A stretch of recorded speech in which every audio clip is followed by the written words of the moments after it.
Marriage. Marriage is an institution that has been ordained by God right from the onset of mankind. Genesis chapter 2 verse 24. And it is still present in our today world and probably till the end of time. Marriage signifies different things to diverse societies, and it also depends on individual preference. While some marry for the main purpose of procreation, which of course is in accordance with God's will in Genesis chapter 1 verse 28, others marry for the sake of love, and a good example is Jacob, who loved Rachel and labored for 14 years in order to marry her. Genesis chapter 29 verse 20. What is love? It is a true portrayal of 1 Corinthians chapter 13 verse 4. Love suffers long. There are those who marry for social affiliations, because in this world we live, we cling to one another for survival. And the bigger the fish, the better and longer the dining time. While we have those who marry out of the desire of eros. The list goes on and on, and remember, these are the desires of societal norms and individual preference. Furthermore, marriage is a mystery until you unlock its doors and walk into it. You can never know for sure what it is made up of. And like a jigsaw puzzle, you still cannot tell the picture hidden in the many interlocking pieces.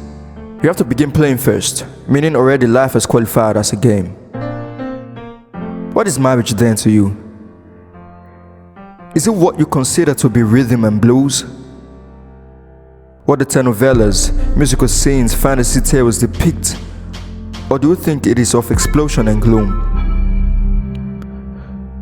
The one where you get to see a wife being battered by a husband and children whose mother eloped with a new lover, abandoning them.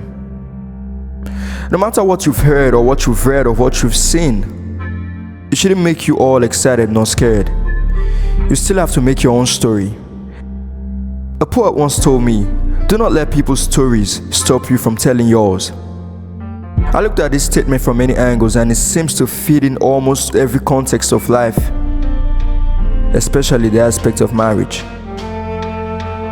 Your parents might have had the worst of unions, where each day made them cringe farther and farther away from each other. And since they say an apple doesn't fall from a tree, you kept feeling the whole sour experience rubbed off on you. You kept on feeling the whole experience rubbed off on you in such a way that you might never find someone who would love you and choose to stay. If your parents have the kind of marriage that makes you desirable, then good and fine. But all in all, do not let anyone define your life. Choose what is right and you will be just fine. This is what you've got to know before you say yes to anyone. So, they might go down on the knee in a beautifully lit street at night and pop the question, will you marry me? Were you expecting this? What will be your reaction? You may clasp your hands over your mouth, a gesture of surprise, but are you ready for this? At the moment of bliss, you may start to feel emotions overtaking rationale. But hey, wait, hold on, pull over. You've got to truly breathe. Life is a ride. Don't get so speedy about it. That's not safe. Because that moment must have left you breathless, and in breathlessness, we forgot the real essence of life, of purpose. So, before you say yes to anyone, just breathe. B-R-E-A-T-H. And you will be alright. Neither a prompt answer nor a delayed response can make it right. People advise that one is never to respond when overexcited or angry, because whatever word you alter at that period may cost you dearly. So, when is the right time to respond? This should be after you have understood that marriage is a part of life, but not life itself. So before saying yes, ask yourself if you are ready. If you are ready to begin a union where man and woman can become husband and wife. Think twice, or perhaps you will just have to make it thrice. It is only wise you do so, because marriage isn't a child's play. It isn't a child's play where you fight a playmate, cry, pack your toys and leave his or her house. No. This is a till death do us apart scenario. This is God's business. This is God's business we're talking about. He's so much concerned in it, such that in Ephesians chapter 5 verse 25, Paul advises that husbands should love their wives as Christ loves his church. God is involved in marital affairs because he instituted it.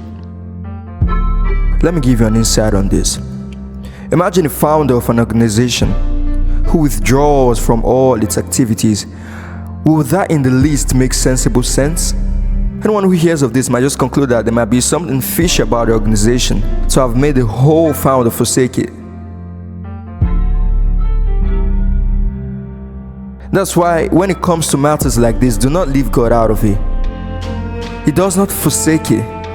But when we fail to send the invite, he will be present always, but be quiet about it. Because he has told us in Revelation chapter 3 verse 20 that it is when we open our doors to him, only then can he dine with us. Committing this life commitment into God's hands is the safest place you can keep your union. Once more, remember that whoever proposes to you can never be a constant bed of roses. So do not expect that the light you see from the sun rising will be the same for the sunset at the horizon. People change and so do we. That is the constant we are certain of. What happens when these changes begin to set in? Can you accept it? Can you face it? Can you deal with it? If your response is negative, then do not feel pressurized to respond. Do not feel pressurized to say yes. Yes may sound good, but it is the same response you get when out of danger fueled by an argument on bill payment. You asked, do you need a divorce? Think twice. Think thrice. It is only wise you do so.